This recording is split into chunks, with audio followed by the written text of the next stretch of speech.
नमस्ते दोस्तों, आज की शिक्षा मनोविज्ञान की क्लास में आपका स्वागत है। हमने पहली क्लास ली थी, उसमें शिक्षा मनोविज्ञान किसे कहते हैं और कौन कौन सी परिभाषाएं दी किन किन मनोवैज्ञानिकों ने, उसके बारे में पढ़ा था।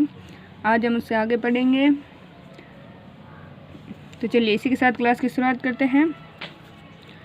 अगला है बिंदु हमारे शिक्षा की प्रकृति। क्या है? शिक्षा एक त्रिध्रुवीय ट्राइपोलर प्रक्रिया है। इसके अंतर्गत शिक्षक, शिक्षार्थी तथा पाठ्यक्रम की आपस में अंतःक्रिया होती है। तीन ध्रुव कौन कौन से हो गए? शिक्षक, दूसरा शिक्षार्थी और तीसरा पाठ्यक्रम। तो कौन सी प्रक्रिया? शिक्षा त्रिध्रुवीय प्रक्रिया। विशेषताएं क्या क्या है? शिक्षा जीवन पर्यंत चलने वाली प्रक्रिया है। शिक्षा क्या है? जीवन पर्यंत चलने वाली प्रक्रिया। इसके अलावा दूसरी विशेषता क्या है? शिक्षा एक उद्देश्यपूर्ण व व्यवस्थित प्रक्रिया है। तीसरी विशेषता है शिक्षा द्वारा व्यक्ति व समाज दोनों का विकास होता है। शिक्षित व्यक्ति अगर समाज में हो तो समाज का भी विकास होता है।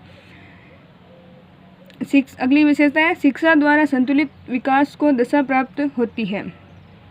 जो शिक्षित होते हैं उनमें समन्वय की जो विशेषता अत्यधिक पाई जाती है, तो इससे एक संतुलित विकास को दिशा प्रदान होती है, जिसमें कुछ अच्छे भाव होते हैं।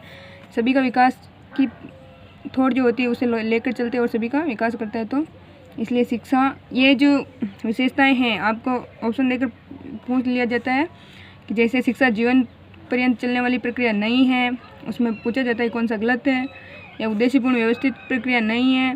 कैसे भी दिया जा सकता है, तो आपको अच्छे से याद करना है। और ऐसे भी दिया जा सकता है शिक्षा मतलब ध्रुव कौन कौन से हो, जैसे दे दिया शिक्षा के ध्रुव कौन कौन से, शिक्षक, शिक्षार्थी, पाठ्यक्रम या अन्य कोई ऑप्शन दे दिया, तो इनको भी अच्छे से ध्यान रखें।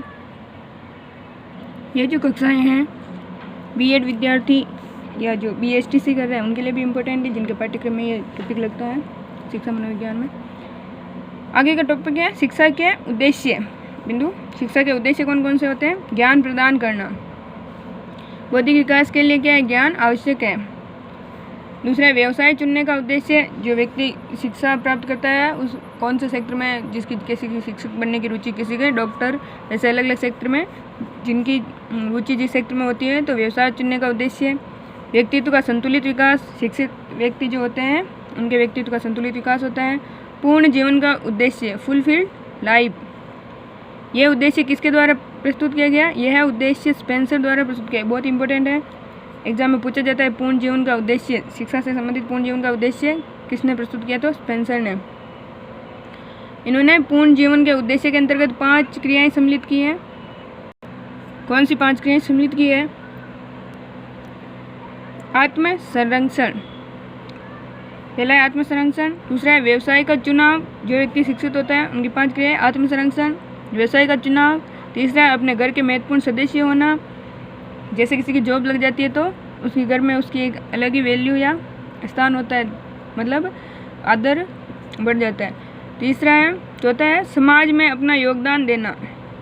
जो शिक्षित व्यक्ति होते हैं वो जैसे जैसे मतलब उनके अनुभव में बढ़ोतरी होती है और समाज के जो कार्य होते हैं वो उनमें अपना महत्वपूर्ण योगदान देते हैं और विकसित समाज की सोच रखते हैं, समाज के अच्छे कार्यों में अपना हाथ बढ़ाते हैं। वे आगे हैं खाली समय को बेहतर प्रयोग करना। जो शिक्षित जो व्यक्ति होते हैं वो अपने खाली समय का सदुपयोग कैसे करना है इसके बारे में अच्छे से जानते हैं। तो ये 5 विशेषताएं इंपॉर्टेंट हैं। इसमें कोई सी भी 3 विशेषताएं देकर और एक अन्य देकर पूछा जा सकता है कि स्पेंसर के अनुसार कौन सी क्रिया इसमें सम्मिलित नहीं है। फिर शिक्षा की विशेषता है चरित्र निर्माण। उद्देश्य क्या है शिक्षा का? चरित्र निर्माण। चरित्र निर्माण उद्देश्य किसने बताया है? इसे जॉन ड्यूई ने महत्वपूर्ण माना है कि जो शिक्षा का मुख्य उद्देश्य क्या है? चरित्र का निर्माण करना, एक विकसित व्यक्तित्व का निर्माण। तीसरा है व्यक्तिगत उद्देश्य। शिक्षा का उद्देश्य व्यक्तिगत उद्देश्य भी सम्मिलित होते हैं इसमें। व्यक्ति मतलब व्यवसाय, अपना व्यवसाय चुनकर क्या करता है? स्वयं का विकास करता है। और अगली विशेषता है उद्देश्य है सामाजिक उद्देश्य, जिसमें वो समाज के जो उद्देश्य होते हैं उनकी पूर्ति करता है। व्यक्ति जब शिक्षित होता है या अपने व्यवसाय की प्राप्ति कर लेता है तो उसकी सोच भी विकसित हो जाती है और सामाजिक हो जाती है, तो वो समाज में अधिक से अधिक अपना योगदान देने का प्रयास करते हैं।